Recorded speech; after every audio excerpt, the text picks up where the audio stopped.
So ayan na mga kamigo, okay na, titesting na natin.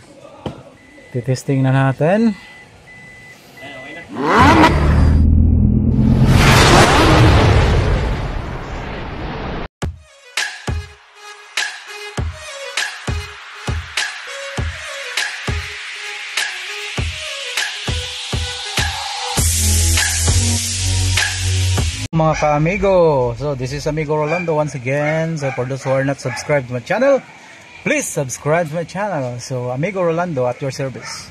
So mga ka-amigo, dito tayo sa shop ngayon. So meron tayong babanatan na Toyota Fortuner 20, ano yung model, Albert? 2015. So ito po siya, yung sample niya. So bali ngayon, ang gagawin namin, kasama ko si Gilbert. Yan yung tagagapa. Ayaw, call. So ganito, gagawin natin, conduct tayo ng checking. Bali kanina nag-check na kami, hindi lang natin nakunan gawa ng ano kasi medyo nagmamadali din. So ngayon mga kamigo, babaklasin lang natin to. Kung alam nyo paano baklasin to, Fortuner 2015, ma-easy lang to, kahit hindi nyo gamitan ng pambaklas, kakamayin nyo lang. Ito yung pinaka the best, pero gagamit pa rin tayo. Yan, napakabilis. Bawasan natin lang. Persaba. Yan o. Yan mga kamigo, napakaganda. Yan, yung original na ano niyan, yun sa aircon. So, tatanggalin natin. So, mamaya, kakandak tayo ng ililipat natin yan mga kamigo. Yes. Yung ano, flat. So yan, natanggal na po natin yung sa aircon. So ngayon, 4 na tornilyo dito sa ano, masyado mainit kasi sa labas, kaya nagaano yung init, pero maganda pa rin yung kuha sa camera natin. Yan mga kamigo, baklasin lang natin yung 4 na tornilyo. Mix. Hindi na nag-reply, kumuha ata ng iba, baka yun doon sa malapit sa kanila. So ayan mga kamigo, after nakuha na yung 4 na tornilyo, yan na yun, yan o, yan, yan yung mga harness niya mga kamigo. So yun yung sa Toyota. Pag Toyota talaga, yung mga 2010 to 2019 or 2020, same lang sila ng ano, harness. So ayan yung original. Tapos ngayon ito, kung makikita nyo yung mga amigo, yan yung harness nya. Yan, plug and play lang po tayo, wala tayong puputulin dyan. Sana plug and play, pinaka safe na pamamaraan sa pag-i-install ng head unit, kasi yung mga power nya is walang binabypass, walang pinopotol, lahat is original. Bali no void warranty kung sa mga bagong sasakyan yan. Yan o. Ito yung kasamahan niya, camera sa harap, ito na po yun, DVR kung tatawagin. Tapos ito yung mga auxiliary, ready for connect sa TV Plus to at sa mga subwoofer speaker. Ito. Tapos ito yung sa signal ng Wi-Fi at saka sa Bluetooth.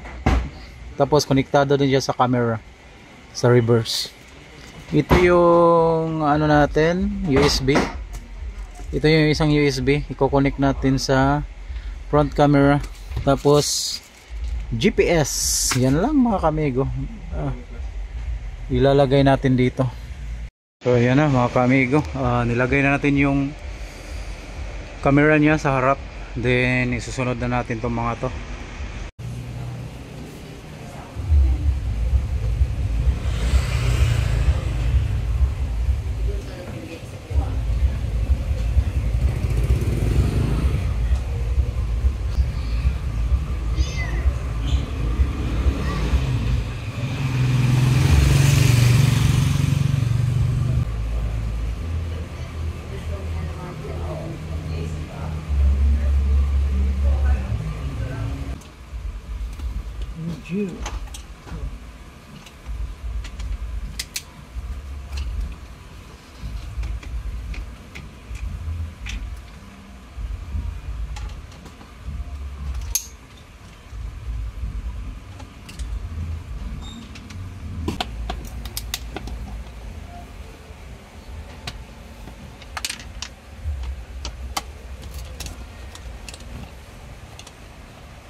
So ito na mga kaamigo, nagkabuwag-buwag na. Ito yung sa aircon.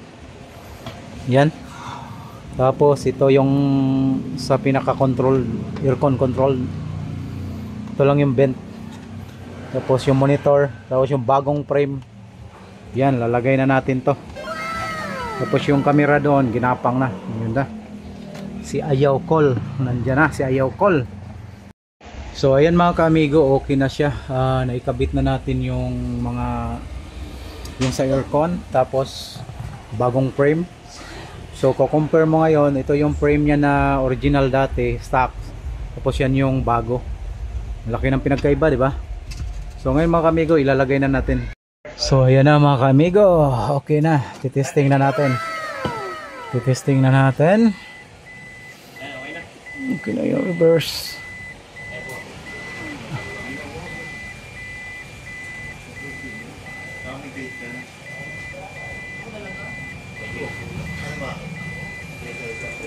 So ayan. So reverse camera, then camera sa harap. Yun. Pwede play-in. Yan. Ganun ang kagandahan sa ating head unit. Android 13 with CarPlay.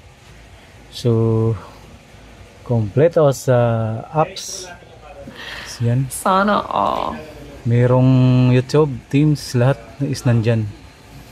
So parang cellphone.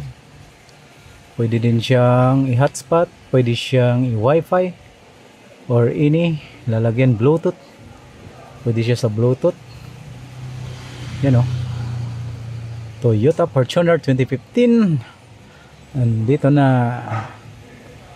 Grabe no, ang galing. So yan yung pinaka the best dito mga kamigo.